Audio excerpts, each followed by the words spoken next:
Colegas, muy buenas tardes, muy buen día tengan todos ustedes. Bienvenidos sean todos al presente encuentro internacional cuyo motivo es celebrar el Día de la Criminalística, al menos aquí en México, y es una tradición que se ha estado enlazando y de cierta manera contagiando al resto del mundo. Les saluda Cristian Díaz Sandoval. Soy el director general de la Federación Mexicana de Criminología y Criminalística, también en nombre del, del maestro Vladimir Ramírez Macías, quien es nuestro representante legal, y el doctor Alejandro Hernández Cárdenas, quien es nuestro presidente de la presente federación. Es un gusto nuevamente saludarlos a todos, colegas docentes, colegas estudiantes, colegas que nos escuchan desde redes sociales o incluso desde la plataforma. Es un gusto poderlos saludar a todos. Adriana, Alin, Ana, Claudia, Ángel, etcétera. Me gustaría nombrarlos a todos, pero me tardaré muchísimo. Y ahora para ir directamente a lo que nos compete, a celebrar a la criminalística de la manera que merece y es hablando sobre la naturaleza misma de la criminalística de la mano de las personas que la han trabajado, que la han construido durante largos años, que en este caso, y para abrir el presente evento, tenemos al doctor Enrique Pueger, quien nos va a hablar un poco de él y sobre la criminalística aplicada. Maestro, bienvenido. Quedo a sus órdenes. Gracias, Cristian. Bueno, yo soy el licenciado Krueger, Enrique, tengo 39 años de experiencia en el ejercicio de la profesión, me especialicé en homicidios complejos, he participado en el esclarecimiento y hemos esclarecido casos como el del soldado Carrasco, que hoy lo van a ver, un caso de un triple homicidio ocurrido en Argentina que no lo podían resolver, nosotros lo resolvimos en 6 días, fue una conferencia anterior que se las expliqué, una matanza de aborígenes en el norte, y así infinidad de casos que hemos participado con una visión distinta de la aplicación de la criminalística en el proceso de investigación. En sí, lo único que distinta que tenía era la reivindicación de aquellos viejos creadores de la criminalística en la década del siglo XIX, finales del siglo XIX, como Hans Gross, que de alguna manera habían desarticulado ciertos ejercicios anómalos de otras especialistas tratando de quitar campo de aplicación a una ciencia tan hermosa como es la criminalística. Así que hemos obtenido la mayor distinción del Congreso en Argentina, que es el Premio Sarmiento, en el año 2014, por algunos de los casos que les he mencionado, y muchas otras cosas. He diseñado un sistema computarizado de identificación y clasificación de escritura para anónimos que fue adquirido por el Servicio Secreto Americano en el año 37. Bueno, y así una infinidad de otros temas que déjenlo así, está todo bien. En sí la criminalística aplicada plantea una serie de aspectos que nosotros tenemos que valorar como criminalistas. Cuando yo digo criminalistas, hablo de todo aquello que tenga que ver con el estudio de indicios de un posible hecho delictuoso. Es decir, si nosotros tenemos esa definición, que todo lo que sea indicios que tenga que ver con un posible hecho delictuoso, en sí el título es accidental, ¿no? Tener distintos tipos de especialidades que van a trabajar indicios. Los indicios pueden ser más pequeños o más grandes, el cadáver es un indicio dentro de la escena del crimen, o un conjunto de indicios, si lo podríamos llamar, pero no deja de ser un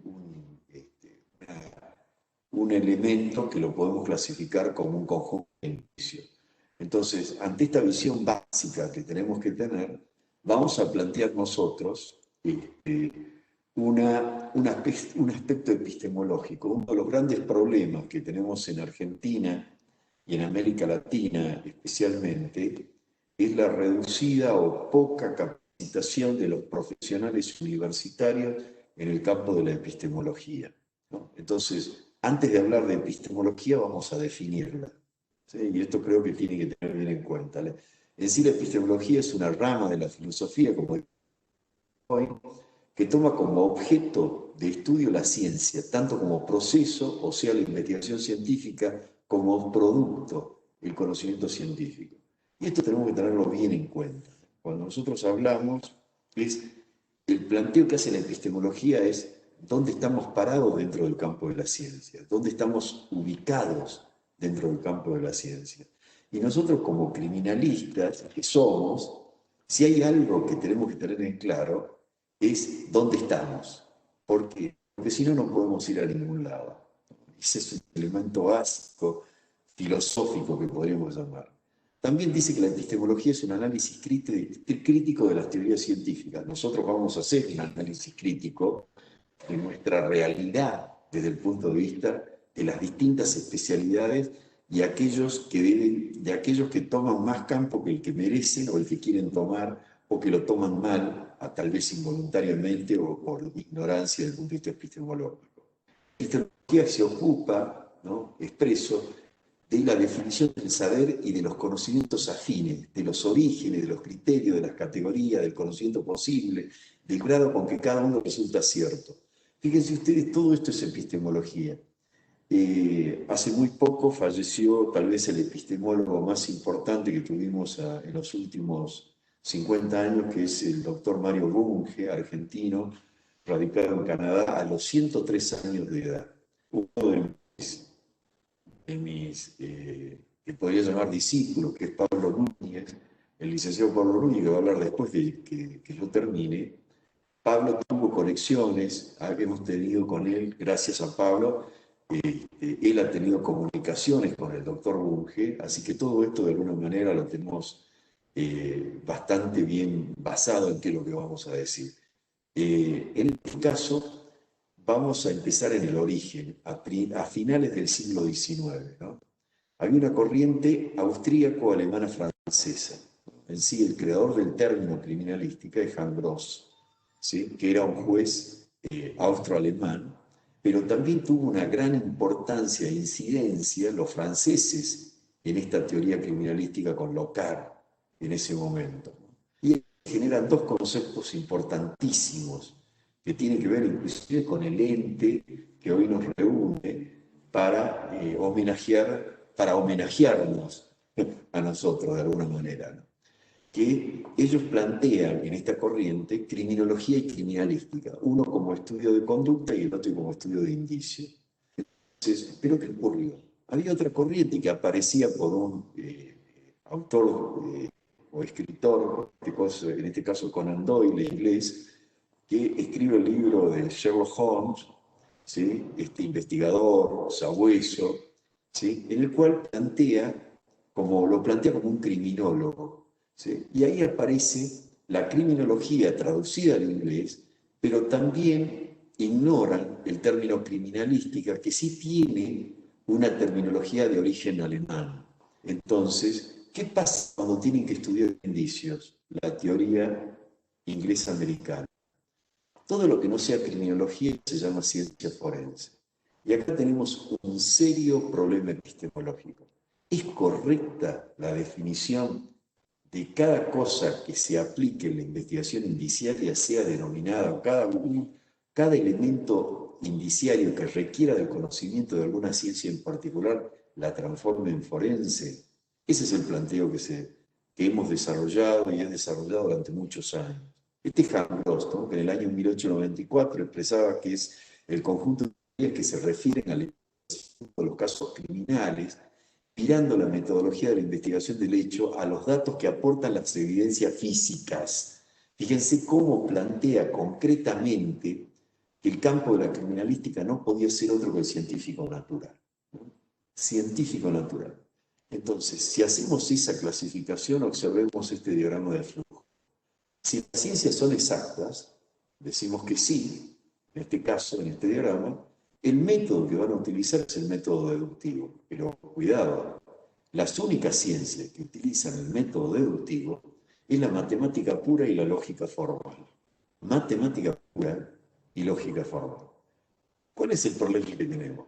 El problema que tenemos es que este método deductivo trabaja sobre entes ideales. ¿Qué significa entes ideales? Un número, un 2, un 1, un 10, un 4. que en sí no lo vimos nunca, sino la referencia de ese número ideal, que pueden ser 2 autos, 2 cadáveres, 2 manchas de sangre, para que ustedes tengan una idea. Quiere decir que no requiere una comprobación fáctica. Cuando algo requiere una comprobación fáctica, fáctica significa hecho, hecho significa evidencia, hecho significa que lo podemos percibir con los 5 sentidos, entonces la ciencia no es exacta y se transforma, en este caso, en fáctica. Las ciencias fácticas utilizan el método inductivo. Es la observación, la hipótesis y la experimentación. Si son naturales, significa que si son las ciencias naturales, en este caso, todo lo que sea indicio de biológico o no biológico, lo que ustedes imaginen, esto es criminalística. Y esta estudia intuición.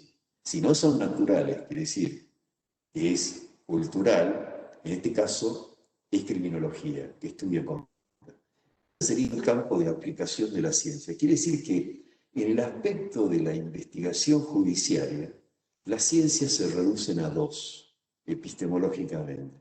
Pero analicémoslo bien. Por ello, la ciencia en estos últimos siglos necesariamente se identifican por sus objetos de estudio. Es decir, la ciencia no se identifica por sus conocimientos, no confundamos.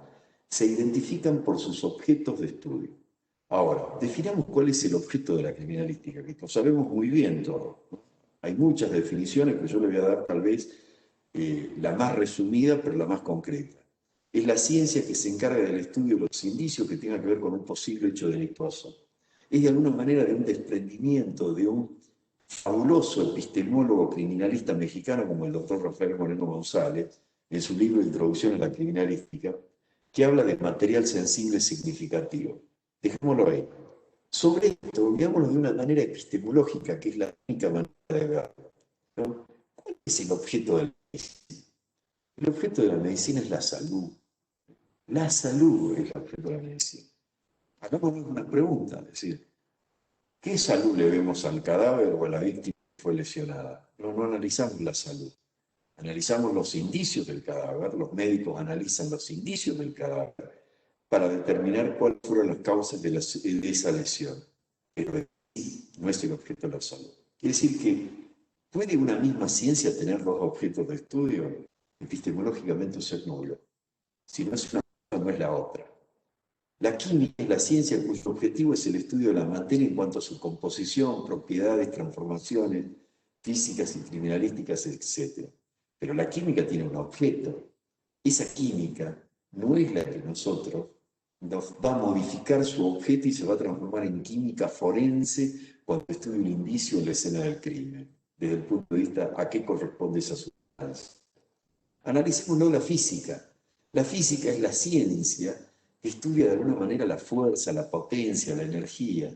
La antropología, que de alguna manera está muy en boga hoy, que son los mal llamados, en mi opinión, antropólogos forenses. ¿Por qué? Porque inclusive a mí cuando me tocó investigar una matanza de aborígenes, cuando fui al protocolo de Naciones Unidas, el protocolo decía en los primeros 5 renglones, decía, hay que tratar la escena del hallazgo como si fuera la escena del crimen. Nos afanaron el objetivo, nos robaron el objetivo, nos robaron el objeto. En sí la antropología es la ciencia que estudia al ser humano, en su forma integral, en sus características físicas como animal, en su cultura, que es el rango único y no biológico.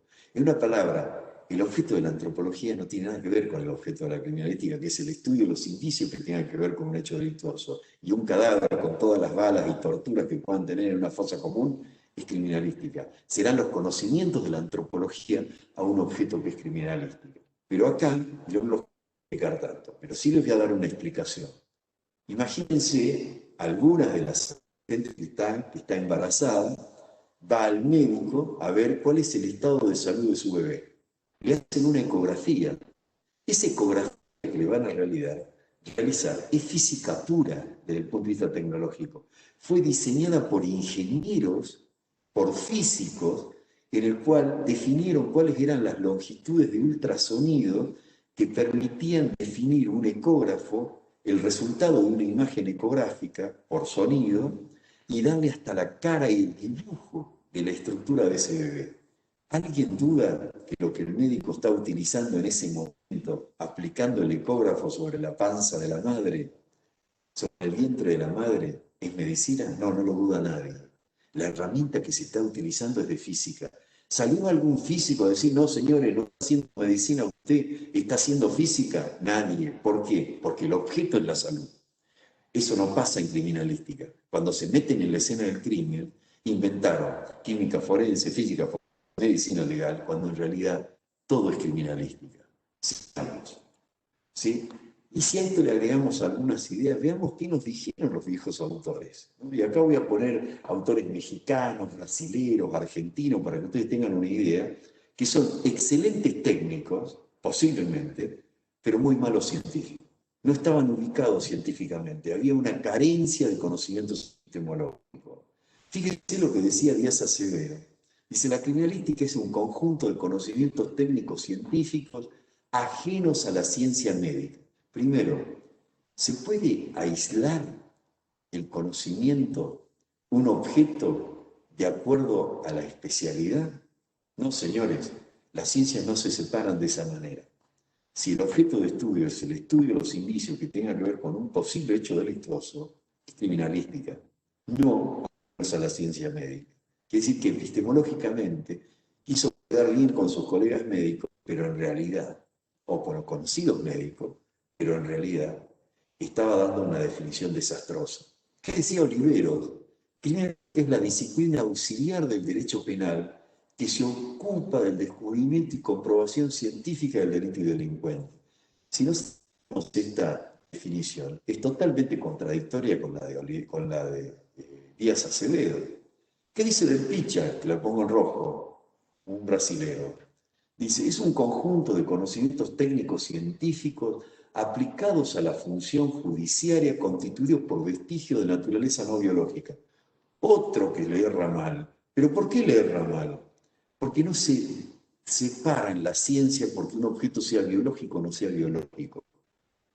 El objeto de una ciencia se define concretamente y criminalística lo tiene muy claro desde que Hangros habló de todos los estudios indiciarios dentro de la escena de un hecho, ¿sí? O de un posible evento que haya ocurrido.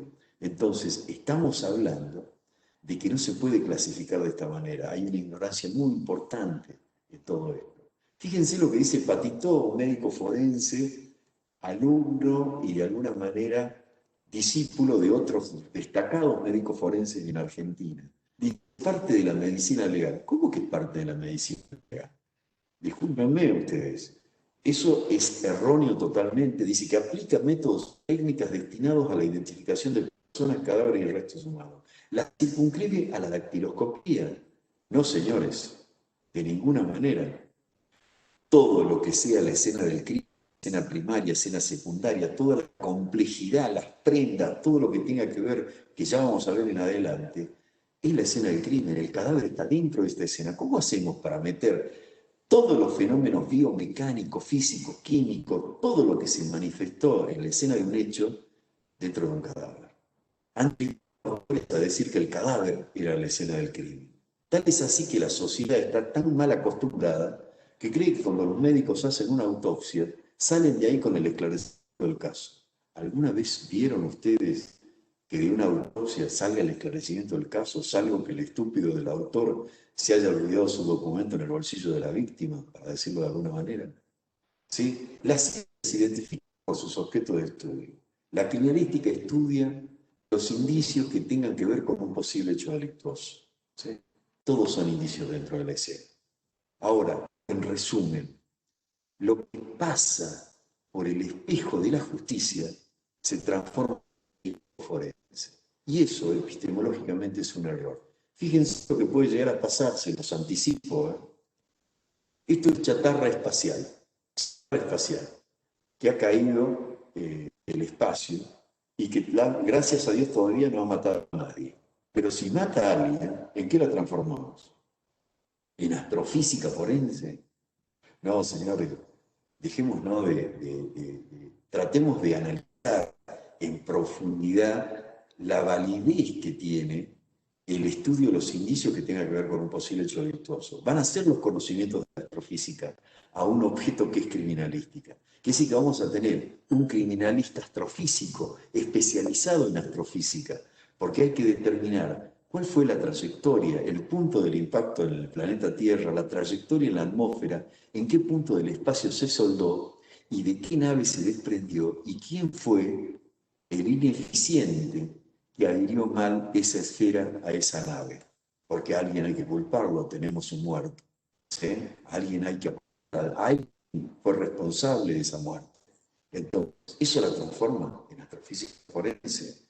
Olvídense, hay un error, es un horror la aplicación, la escasa o nivel de conocimiento dentro del campo de la epistemología. Y no hablamos de nosotros. Lo que sí hablo de nosotros, los criminalistas, es que tenemos que defender nuestra posición. Tenemos que darnos cuenta el valor incalculable que tiene la criminalística en la investigación de un hecho criminal. Y acá viene una definición. Si dos o más ciencias tienen el mismo objeto, es una sola. ¿Escucharon bien? Quiere decir que si usted, el de medicina legal, le dice, no, no, no, no, yo estudio el cadáver dentro de la escena, es un indicio dentro de la escena, un conjunto de indicios, eso es criminalística. Es indicio también las manchas de sangre, también es criminalística. Es indicio también las huellas pisadas, también es criminalística. También es criminalística la potencia, la energía, la balística, lo que se imaginen dentro de la escena de un hecho, ¿sí? El conjunto de escenas de un hecho. Es decir, que todas las ciencias vinculadas al abordaje de la escena del crimen, ¿sí? Desde el punto de vista del campo de las ciencias naturales, es criminalística. Todo esto lo tenés que reconstruir para que los criminólogos definan la valoración y las características de la conducta. Sobre esto, ¿cómo tiene que ser el conocimiento científico? El conocimiento científico tiene que ser racional, sistemático, exacto, verificable, fiable.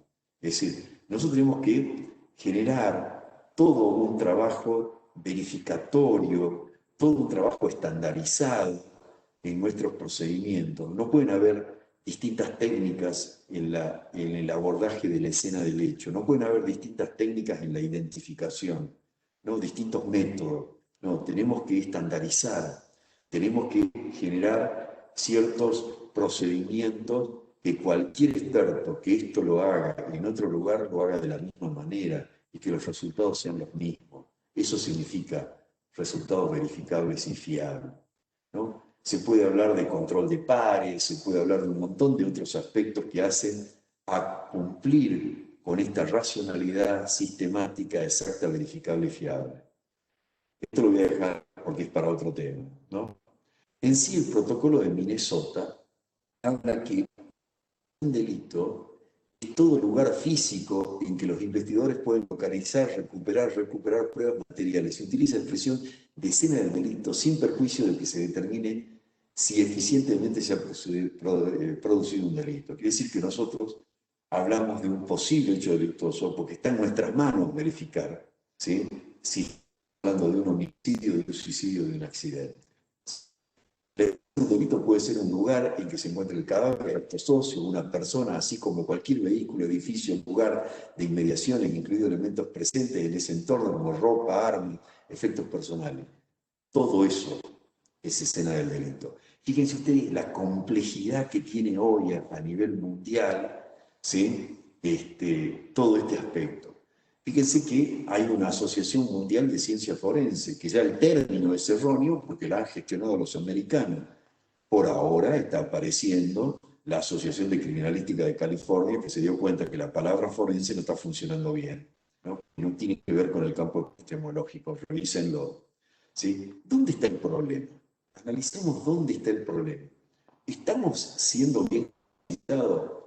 Yo, gracias a Dios, estoy muy contento con distintos entes como el que nos ha invitado ahora, ¿sí? El que estoy exponiendo, entes en Argentina, entes en otros países, donde empiezan a tener otra visión de lo que es la criminalística aplicada, ¿no? Pero fíjense que todavía el problema es recurrente, inclusive hasta el año pasado, ¿no? Y hace poco. Este es el manual de actuación del lugar del hecho, de la escena del delito, del Ministerio de Justicia de la Nación, edición 2018 o 2017, no me acuerdo bien en este momento.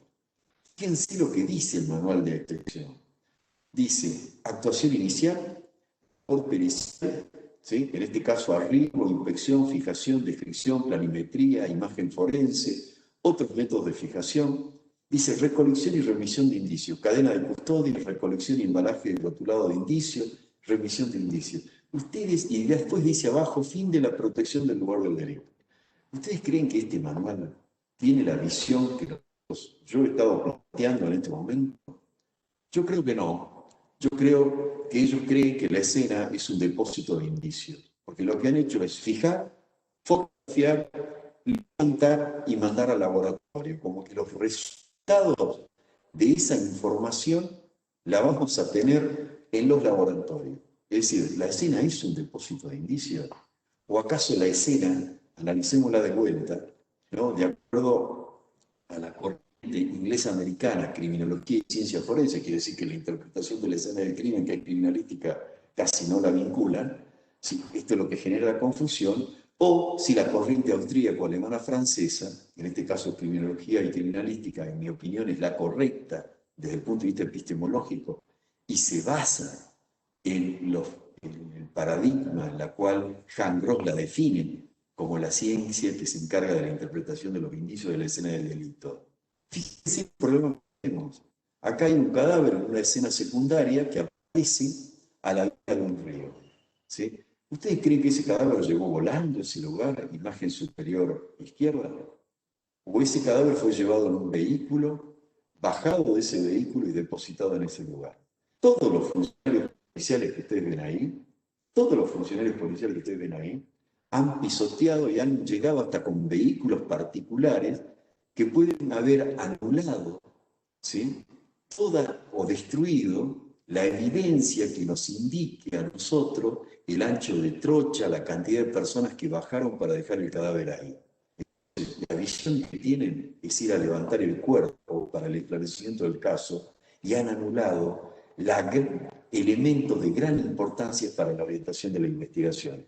Este ejemplo que ustedes tienen arriba a la derecha es lo mismo, abajo a la izquierda es lo mismo y acá también es lo mismo. Quiere decir que ese es el concepto erróneo y lamentablemente que piensan que algún cráneo en un laboratorio encontrando el ADN van a aparecer el caso. Ya vamos a hablar del ADN. Sobre esto, algo no estamos olvidando, algo no estamos haciendo bien. Fíjense, nosotros dentro de la escena podemos realizar todo un trabajo biomecánico para determinar las posiciones más probables, posibles e imposibles dentro del campo de la balística de efecto. De esto tenemos infinidad de cosas por definir. También podemos trabajar sobre todo lo que es la interpretación de la proyección de manchas de sangre que en estos últimos años han sido de un avance mayúsculo y estamos constantemente en crisis tratando de corregir nuestras técnicas y sacarla de la frialdad matemática de la trigonometría para la incidencia que tiene todo lo que es el campo gravitacional y los efectos de adherencia que generan en distintas superficies de la sangre, para que ustedes tengan una idea. Eso es lo que está haciendo la criminalística hoy. Y no nos quedamos con eso. Todo esto nos permite reconstruir procesos, la ubicación de los participantes. Es decir, todo eso es la interpretación de la escena, no es un depósito de indicios. El único lugar donde se puede estudiar es acá, ¿sí? En la escena misma del crimen. Entonces, en una palabra, tomando aspectos de mi criterio, más lo que plantea Gardner en su momento, nosotros la verificación de laboratorio es simplemente la verificación, no es la investigación concreta que se va a desarrollar extrayendo muestras de la escena del crimen. Una cosa es verificación y otra cosa es investigación.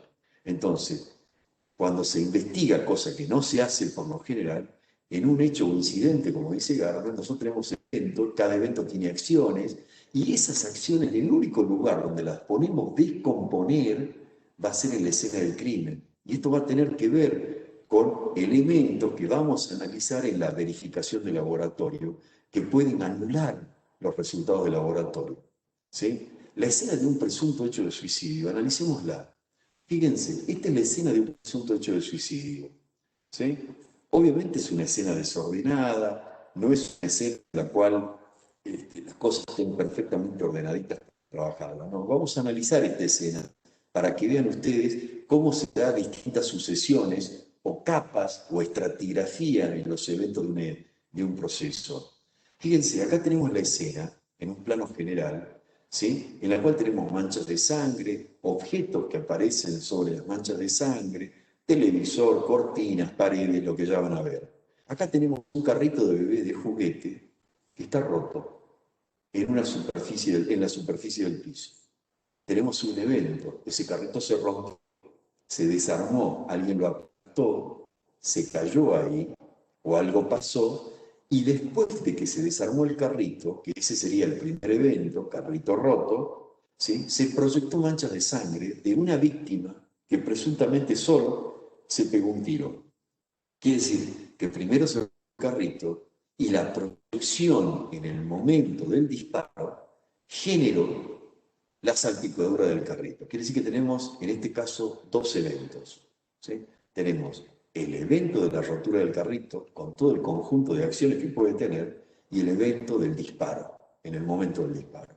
Sigamos analizándolo. Acá tenemos una mesa, sangre que se proyectó por la pared, pero también tenemos una cortina que lo tapa. ¿Estaba la cortina tapando esa pared que ustedes están viendo acá?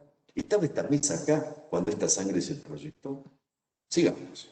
Sacaron la mesa, sacaron la cortina, evidentemente, si ustedes ven acá, la cortina tapa la proyección de sangre. Significa que cuando los investigadores llegaron, antes hubo un evento que corrieron la cortina para tapar esa proyección sobre la pared. Modificaron la escena. Pero no nos quedemos ahí, fijémonos, eso es otro evento posterior al de la cortina a la proyección de mancha de sangre que a su vez es compatible con el evento de la proyección de sangre sobre el carrito del bebé.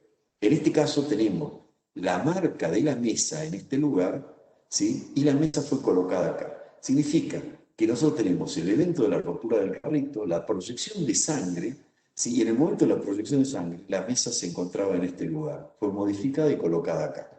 Pero no es así solamente, no queda eso nada más. Tenemos proyección de sangre de alta energía con un ángulo muy oblicuo, ¿sí? Pero los cables no están manchados. Significa que en el momento del disparo, estos cables no estaban acá.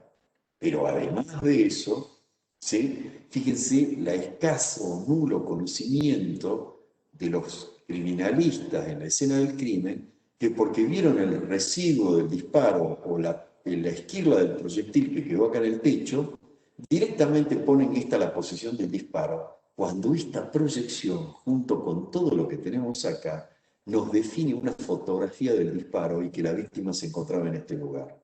Quiere decir que esa interpretación no solo es una falencia desde el punto de vista de la organización, de los protocolos, sino del nivel de conocimiento e interpretación de la escena del crimen. Sobre esto tenemos otro hecho, podríamos llamar tres eventos. El evento de la persona, del homicida que estaciona su auto, ingresa, mata a la víctima, viene acá y se suicida. ¿Sí? Esto también es un evento, ¿no? El nivel de complejidad que puede tener un evento. Pero hay un detalle que es importante que nos estamos olvidando, no nosotros, pero estos expertos que yo les mostré recién, que es que un indicio tiene ubicación, situación y dirección. Es decir, que el indicio no solo es para levantarlo y mandarlo al laboratorio.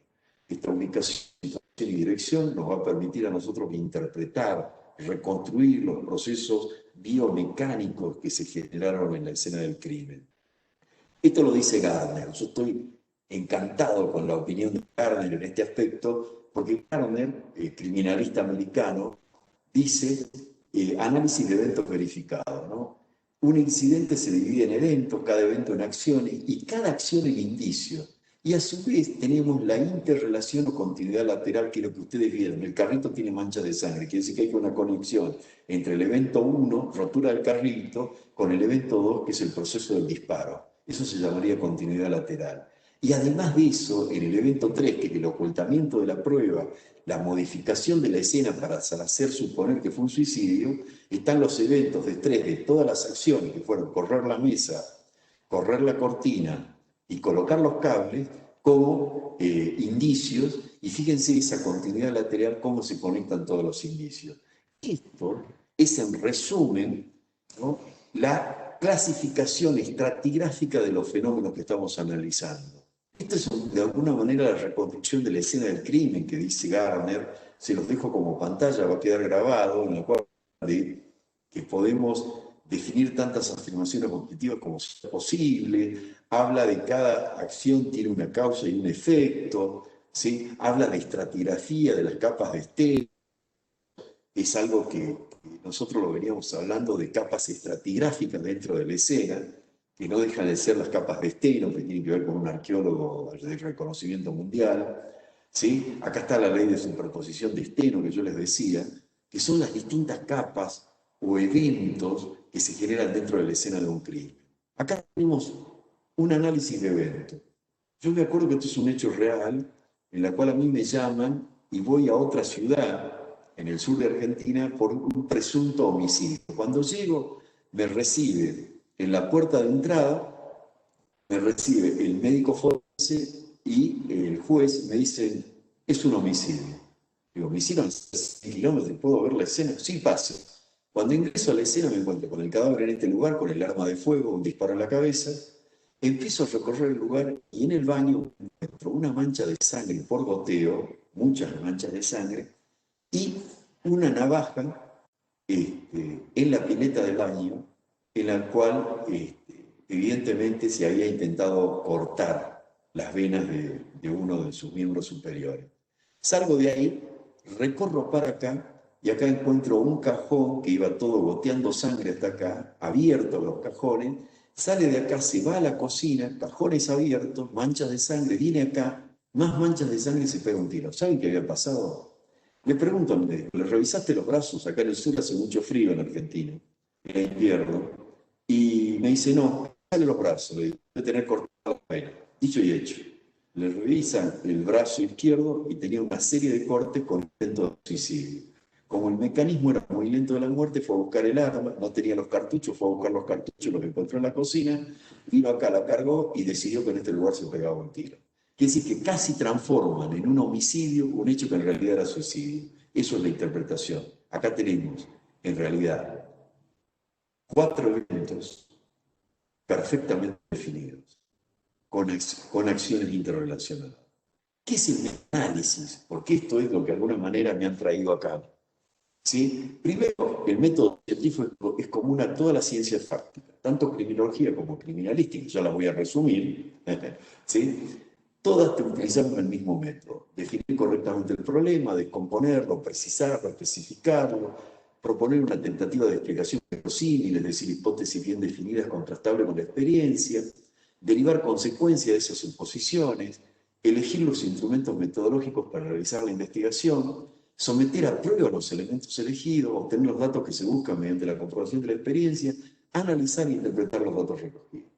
Ese método es común tanto para las ciencias culturales como para las ciencias fácticas, naturales. ¿Sí? Descartes nos decía algo parecido hace más de 700 años.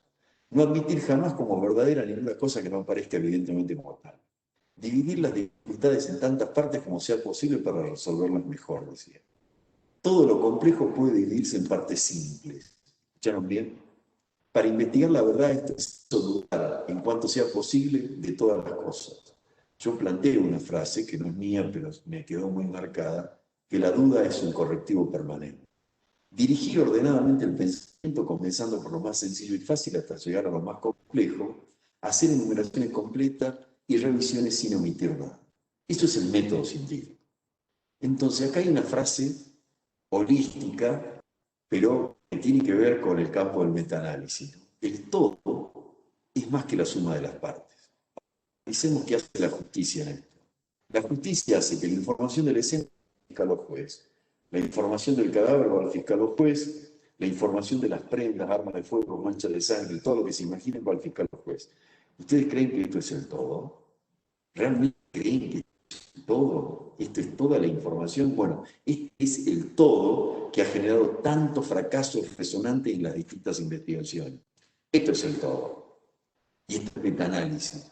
Yo soy el creador del metaanálisis de la aplicación de la criminalística en el mundo. He desarrollado todo un trabajo en participación con el próximo exponente que ha colaborado y ha sido el que me ha verificado el trabajo de metaanálisis, ¿sí? Y lo hemos publicado en distintas revistas científicas y ha sido muy conceptuosamente recibido por la Universidad Complutense de Madrid, los criminólogos, por ejemplo, de la Universidad Complutense de Madrid, ¿no? Ustedes también, los mexicanos, me han invitado para exponer metaanálisis. Esto es el todo. Es mucho más que la suma de partes. La relación de la escena con las víctimas, la escena con las prendas con las víctimas y la víctima con la escena y con las prendas, la prenda con la víctima y la escena. Eso es el metaanálisis. Esa interrelación es nueva información. En resumen, eso es la interpretación de la escena del crimen, que es la nueva corriente de la criminalística aplicada. Fíjense lo que decía Caldí, el creador del principio de valoración estadística de los datos, ¿no? En criminalística.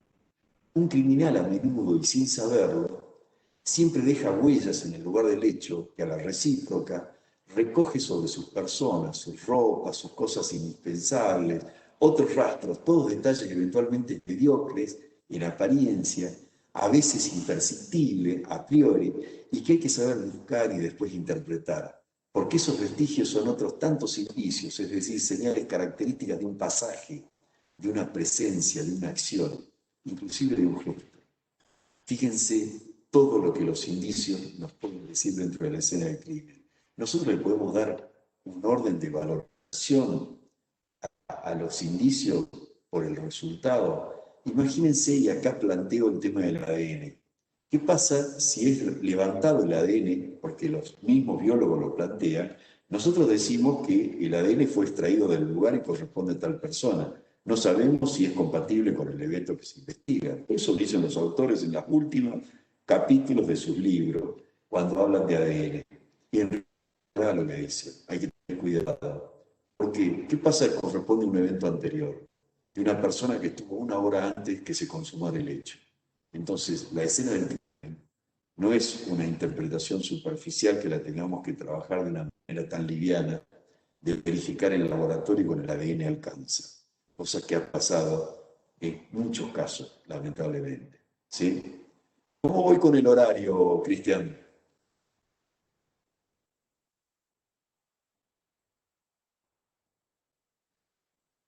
¿Qué hora? Perdone. Faltan 18 minutos. Bueno, gracias a Dios. Tengo para... Dentro de esa investigación específica, nosotros en Argentina, y ahora vamos a ir a lo concreto, que es lo que nos gusta, hubo un caso de un homicidio ocurrido dentro de un regimiento. ¿Sí? Es un soldado que ingresa el 3 de marzo del año 1994, 3 días antes que desapareciera. Él desaparece el 6 de marzo del año 1994. Y su cuerpo se encontraba en el mismo regimiento, en un cerro dentro del mismo regimiento. Cerro es una montaña dentro de esa superficie de ese regimiento militar, el 6 de abril, 30 días después. ¿Sí? En sí, la primera hipótesis que plantearon es que los médicos de una lesión que tuvo por ejercicio militar lo habían accidentalmente y lo dejaron metido en el depósito del baño. El baño estaba inundado. Ya van a ver ustedes que era imposible que la hipótesis se circunscribiera a 2 médicos de ese regimiento por la inundación que tenía ese sótano, ¿no? Estaba inundado. Por otro lado, la otra hipótesis que se planteaba a nivel público, hay que recordar que en el año 94, hacía 2 años, militares habían estado a los tiros cerca de la Casa de Gobierno de la República Argentina, de la Casa Rosada, y que fracasaron en el intento de golpe de Estado. Quiere decir que nosotros 2 años después, cuando todavía los militares tenían poder sustituir un gobierno democrático, nos habíamos metido a un regimiento a investigar un homicidio. ¿Y cuál era la segunda hipótesis de esos medios que de alguna manera defendían a esa derecha golpe argentina? Es que había sido una patota de Cutralcó que recorrieron en medio de la montaña 72 kilómetros para tirarlo en este lugar. Era una hipótesis inconcebible, pero se hablaba en los medios. En este caso vamos a la investigación del caso. Zapala se encuentra en este lugar, ¿sí? Zapala, que es el centro de la provincia de Neuquén, ¿sí? Ahí se encuentra Zapala. Yo en este momento me encuentro en este lugar, acá, al sur de Bariloche. Bueno, en este lugar se encuentra Zapala. ¿Cómo es Zapala? Bueno, Zapala es un centro neurálgico que divide muchos caminos, es una meseta árida, seca, fría y ventilada. ¿Qué significa ventilada? Mucho viento. Bueno, esas son las características de la meseta patagónica, no la meseta montañosa de los Andes, que es tan bella, sino la meseta seca patagónica. Es así, estas son las condiciones. Esta es la superficie de una fotografía satelital del año 94 que la conseguí, del pueblo o de la ciudad de Zapala en este momento. Y esta es la superficie del regimiento, ¿sí? Eran 1000 hectáreas. En 1000 hectáreas teníamos dos objetivos. Teníamos que encontrar si realmente el cadáver siempre estuvo dentro del regimiento o si el cadáver lo tiraron adentro del regimiento, que era otra posibilidad. Esta es una satelital de la época de ahora, de un acercamiento, en el cual tenemos un barrio de oficiales, de suboficiales, y todas las barracas, depósitos, todo lo que tenga que ver con la armería, armas de guerra del regimiento. Y en este cerro aparece, en este lugar, aparece el cadáver, en este lugar. El regimiento, la primera hipótesis que yo planteo al juez federal, yo fui por los derechos humanos, la primera hipótesis que yo planteo es cuando veo esto que ustedes están viendo en la foto, ¿sí? En este caso, el militar de guardia está saludando a la persona que sale con su familia, y si en ese baúl llevan un cadáver, nadie lo revisa.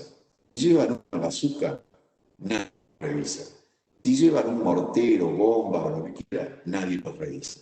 Significa que si el cadáver estuvo dentro del regimiento, eran personas que no tenían capacidad operativa. Y cuando hablo de personas que no tenían capacidad operativa, hablo de soldados.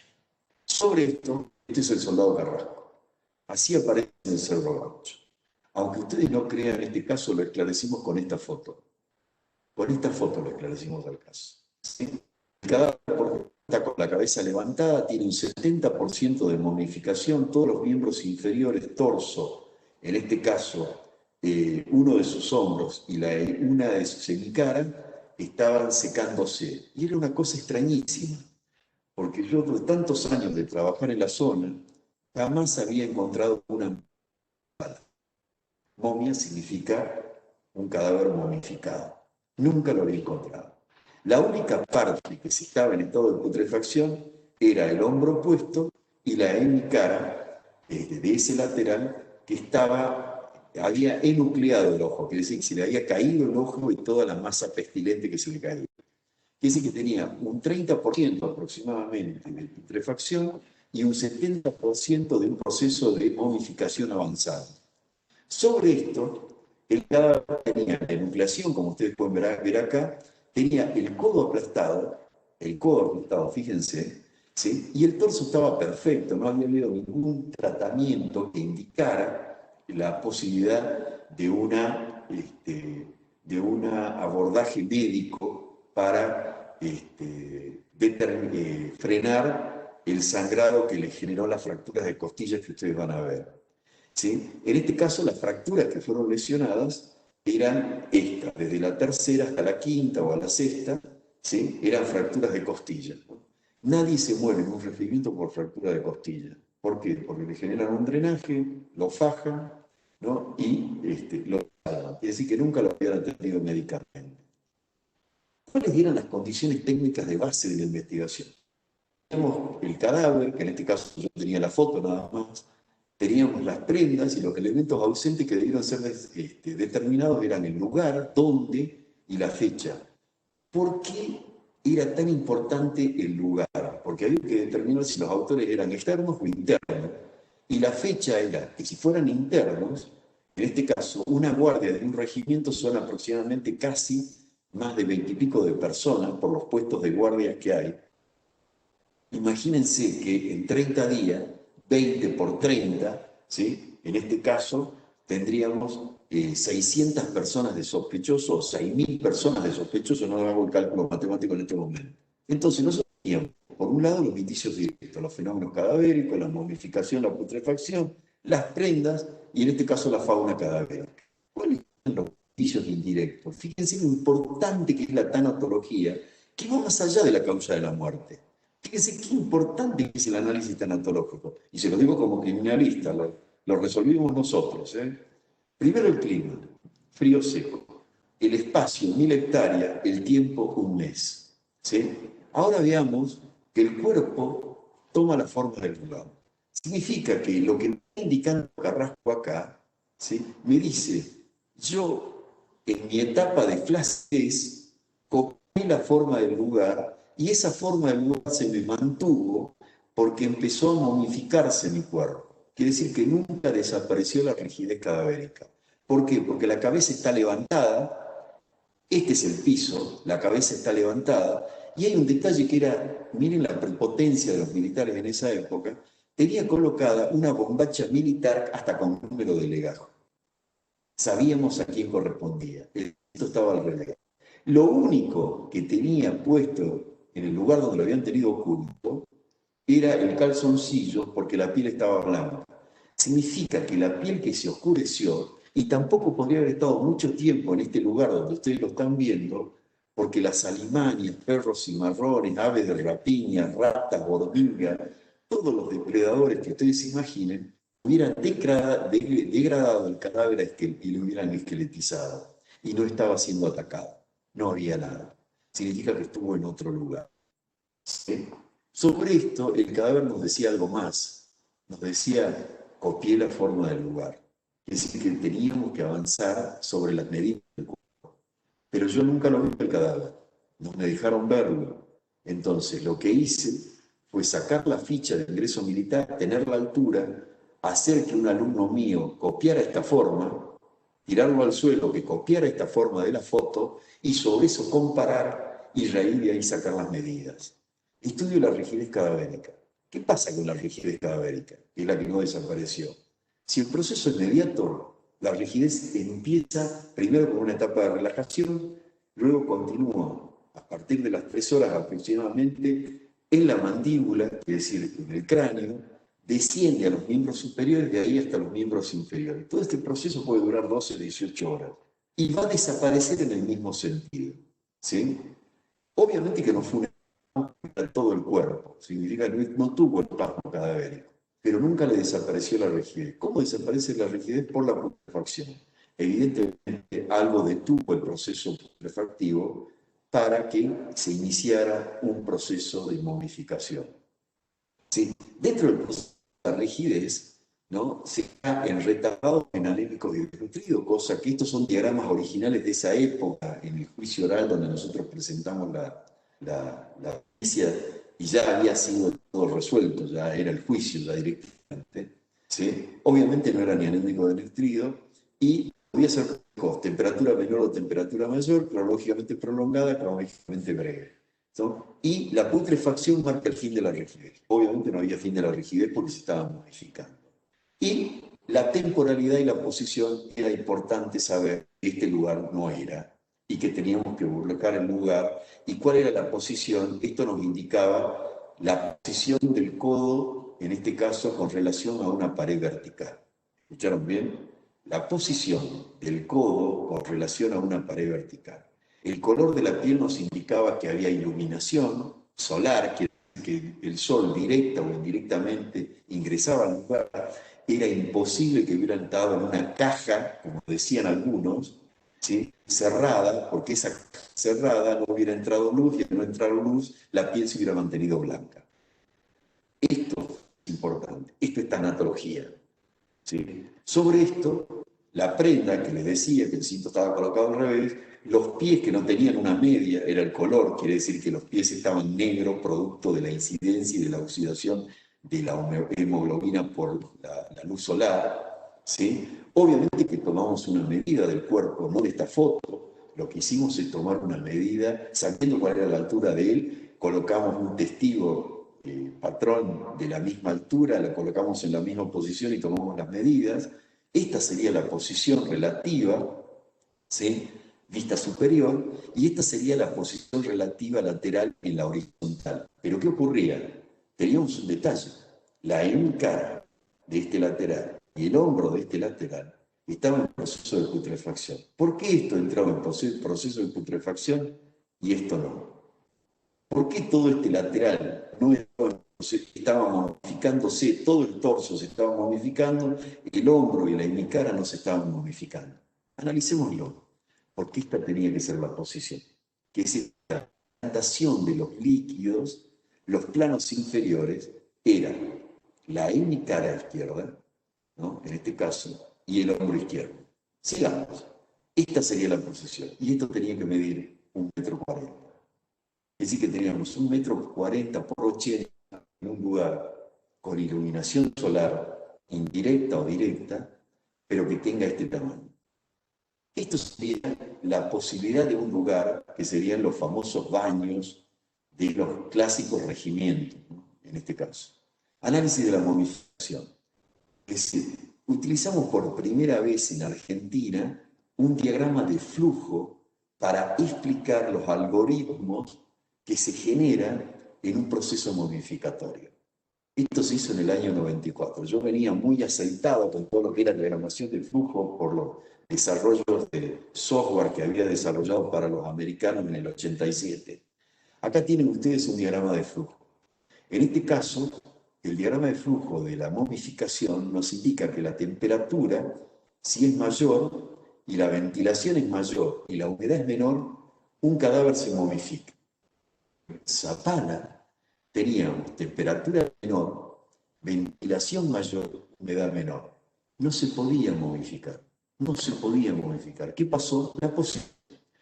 Todo lo que estaba en un plano inclinado en la parte superior se momificaba, lo que estaba en un plano inclinado en la parte inferior entraba en estado de putrefacción.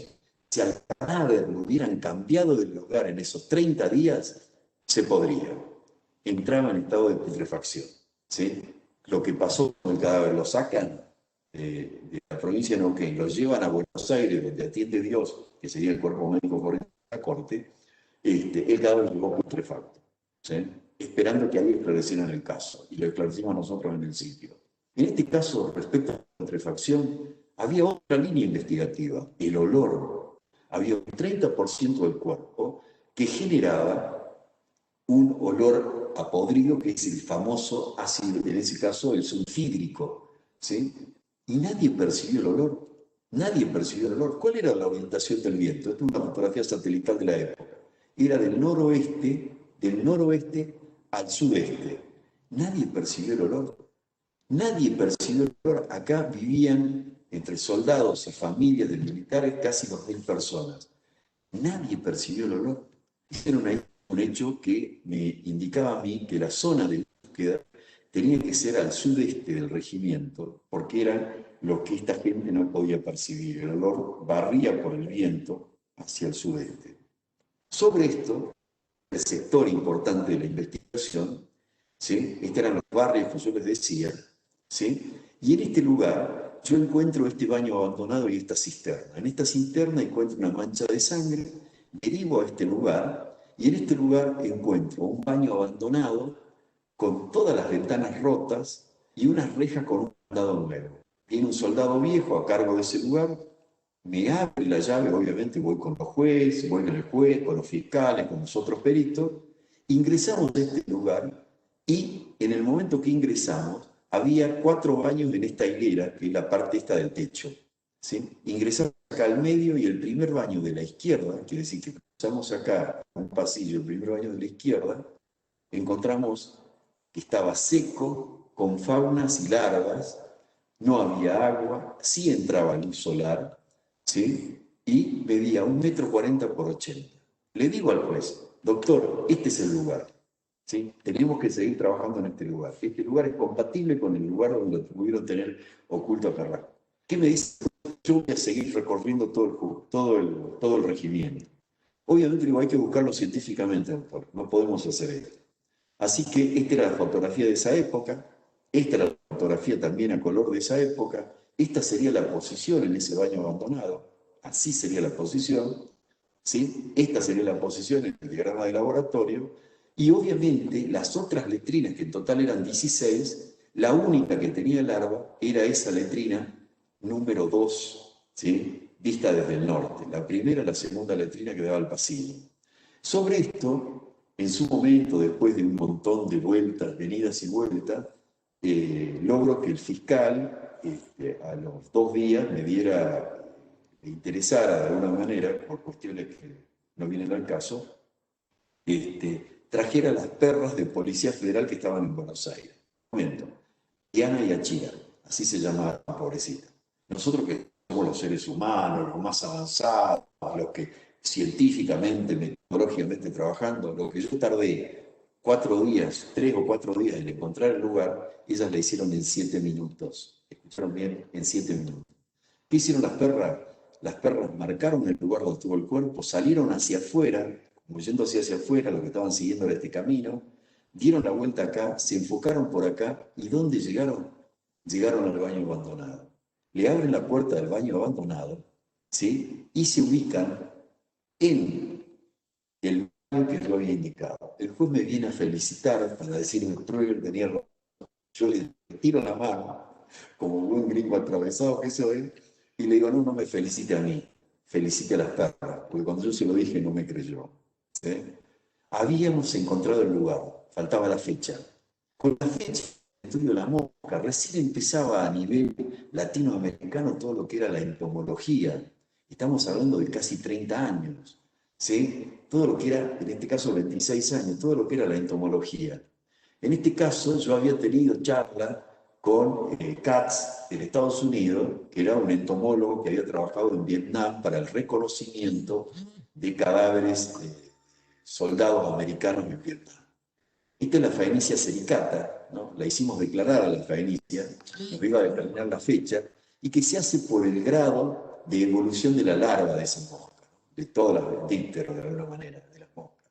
Esta larva, bastante asquerosa, ovipone, esta mosca ovipone en víctimas agonizantes o cadáveres frescos que no hayan sido tratados con sustancias antisépticas. Por eso cuando nosotros vamos a un hospital y tenemos una lastimadura o una lesión, lo primero que nos hacen es sustancia antiséptica. ¿Para qué? Para que no venga la mosquita y oviponga en ese lugar. Sobre esto, ¿cuáles eran las condiciones técnicas de ovipostura de la mosca? Primero, las condiciones ambientales son la temperatura y el viento y el desarrollo de la larva. La entomóloga trabajó sobre el desarrollo de la larva. Yo trabajé sobre la temperatura y el viento. Y lamentablemente tuvimos que corregir a la entomóloga. Estas son las variables de viento que hay en el lugar. Está entre 68 y casi 18 kilómetros por hora de media todo transcurso de ese mes.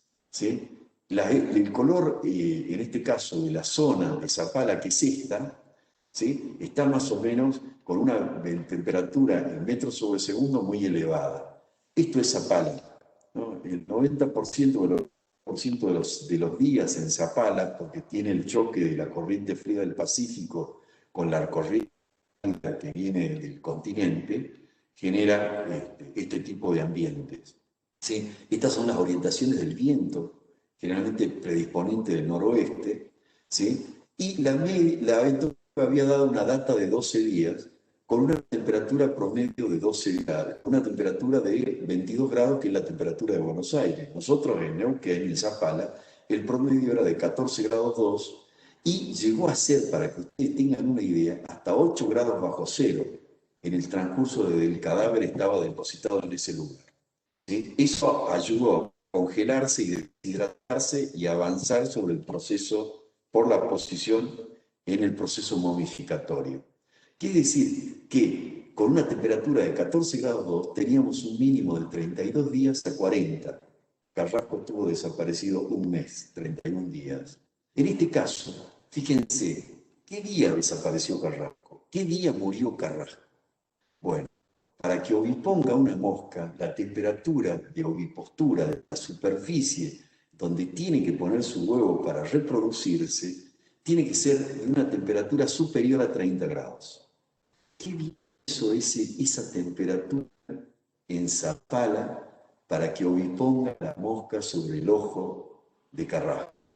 Fue el domingo 6, el día de la desaparición, aproximadamente las 17:30, hizo 31 grados. El día lunes no, porque ya hubo viento. ¿Qué significa esto? Que Carrasco lo mataron el día que desapareció. A esto se le suman los testigos, que eran más de 700 los soldados, que dijeron se fueron con el soldado viejo tal y el soldado viejo tal. Cuando ellos habían dicho que había desertado al soldado y en realidad ellos lo habían lesionado gravemente y lo habían colocado en ese baño abandonado. ¿Sí? En total hubo 34 muertes en esos 17 años, pero el único caso de suicidio confirmado fue el nuestro. Y así terminó el servicio militar obligatorio, gracias a la participación de un conjunto de criminalistas en el cual me integro, que fui el que dirigí, que logramos determinar un homicidio dentro del regimiento. Así que muchas gracias y ahora estoy a disposición de cualquier consulta que me quieran hacer.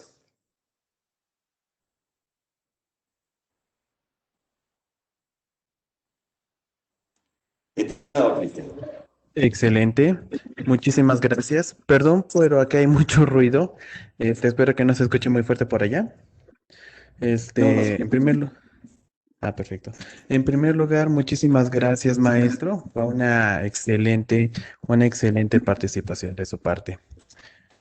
Ahora, perdón por la rapidez, pero rápidamente vamos a pasar a la siguiente conferencia. Muchas gracias por haberme